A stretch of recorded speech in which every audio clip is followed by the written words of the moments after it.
예, 안녕하세요. 김상철입니다. 이곳은 영등포 물레동에 위치한 레드물레이고요. 오늘 이야기를 해볼 것은 아마 이 영상을 보시는 분들 중에서 했나 안 했나도 모르실 수는 있으나 어제로, 그러니까 7월 8일 어제부로 4차례에 걸친 민주당 대통령 후보 경선 토론회가 완료가 됐습니다. 이번 그 경선은 이렇게 진행이 되는 거죠. 뭐 아시는 분들도 계시겠지만 일단은 지금 출마한 8명을 대상으로 해서 예비 경선을 치르는 겁니다. 11월까지 이 출마자들을 대상으로 해서 국민과 당원 투표를 방식으로 하는 선거인단 투표를 진행하고, 이 중에서 과반수 득표자가 없으면 1위와 2위의 후보자 간 결선 투표를 하는 방식으로 진행이 됩니다. 그러니까 이번 그 경선 과정에서 어떤 특정한 후보가 50%를 넘어버리면 대통령 후보 확정, 민주당의 대통령 후보 확정, 이렇게 되는 거죠.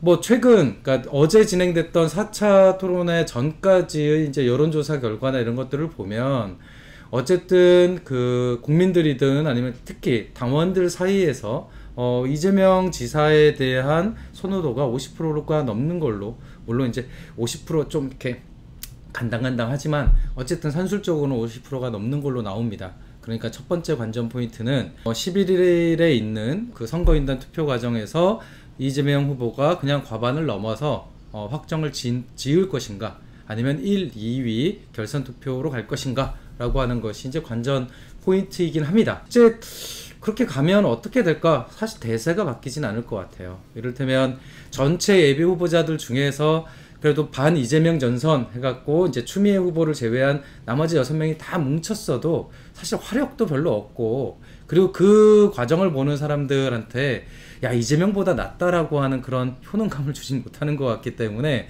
어찌됐든 이재명이 좋은 후보여서 라고 하는 것보다는, 그 측면보다는 오히려 다른 후보들의 경쟁력이 워낙 낮기 때문에 이게 큰 대세의 지장은 없겠다 싶습니다.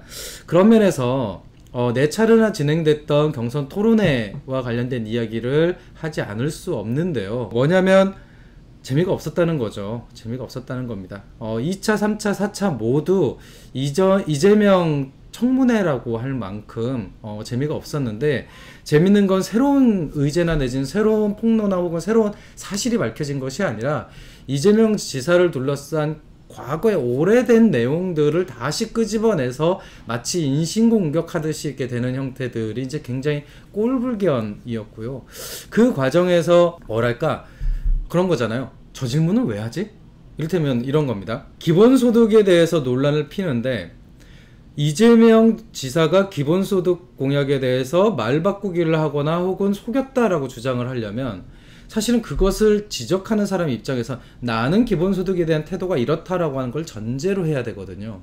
그런데 이 나머지 후보들의 태도는 뭐였냐면 토론의 진행자 같은 느낌이었습니다. 그러니까 내가 생각하는, 내가 이재명 지사가 가지고 있는 뭐 기본주택이 됐던 기본소득이 됐던 이것 대신에 어떤 부분이 그것에 대안일 수 있다라고 하는 내용을 얘기하기보단 당신 말이 바뀌었고 당신이 아는 기본소득은 이런 게 한계고 뭐 이런 방식으로 진행이 됐던 거죠.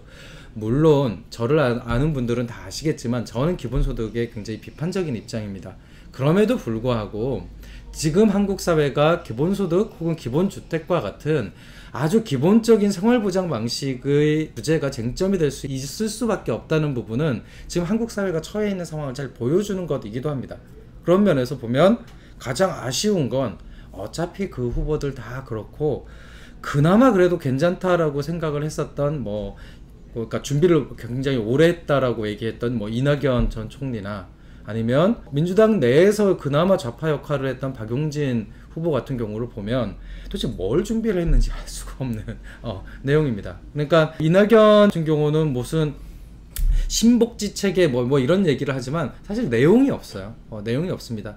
그리고 박용진 후보 같은 경우도 무슨 조세 문제나 이런 것들을 얘기했지만 여러분들 다 알다시피 굉장히 옛날의 방식들을 여전히 택하고 있습니다. 그러니까 즉 감세라고 하는 방식으로 민간 경제의 여력을 만들어 왔던 것은 시기마다 다를 수 있습니다. 그러니까 80년대에 그것을 썼을 때 소위 신자유주의 혁명이라고 불리는 시기의 그 재정 효과와 지금 시점에서 감세를 통해서 나타나는 재정 효과는 전혀 다를 수 있다는 거죠. 그러니까 즉 재정 정책 혹은 정부의 정책이라고 하는 것이 굉장히 구체적인 맥락적 의미를 지닌다라고 하는 부분을 좀 간과하고 있는 것 같습니다.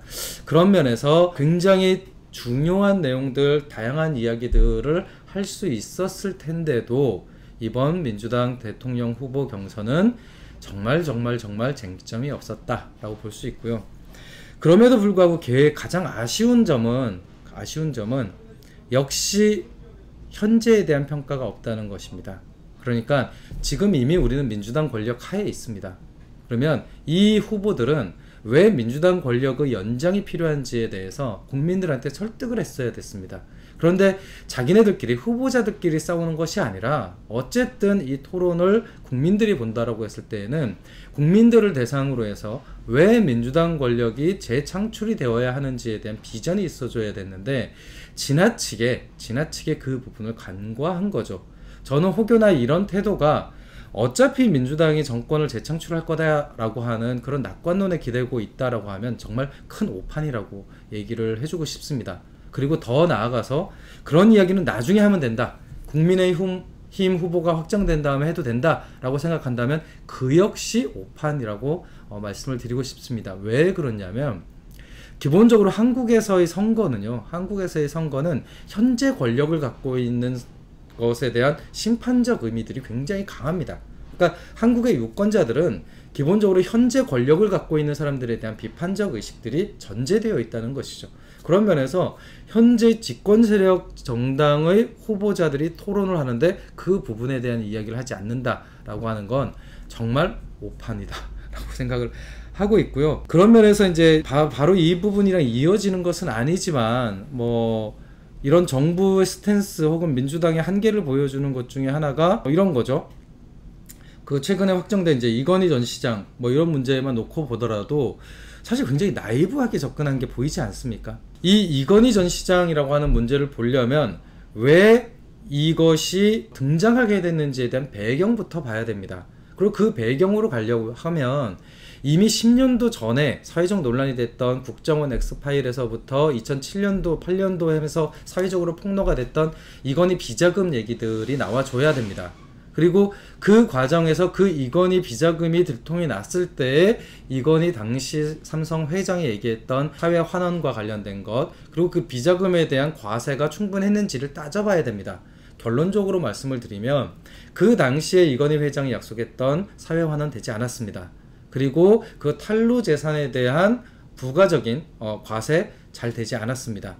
그리고 지금 상황에서 이건희 회장의 사후 이 지금 기부금으로 나오는 것은 사실은 그런 의미에서 보면 2007년도에 이미 이건희 회장이 약속했던 사회 환원이라고 하는 부분하고 사실 다 있는 겁니다. 지금 기부금의 총액이 한 4조 정도 된다고 하는데 그 당시에 이건희 회장이 조성했던 비자금이 4조 정도 규모였습니다. 그러면 지난 10년 동안 어쨌든 그때가 이제 주식 차명 소유로 만든 거였거든요. 주가 올랐으면 지금은 그 4조가 십몇 조가 아니라 20조, 30조가 됐을 수도 있습니다. 그러니까 이 차명으로 갖고 있었던 주식들을 자기 실명으로 전환을 시키고 거기에 부과되는 조세나 내지 이런 것들을 내지 않고 버팀으로써 오히려 부가적인 이익을 더 많이 갖고 갔을 거라는 겁니다. 그러면 지금 기부하는 건 뭐냐? 결국에는 이재용 권력 승계하고 연결이 돼 있는 겁니다.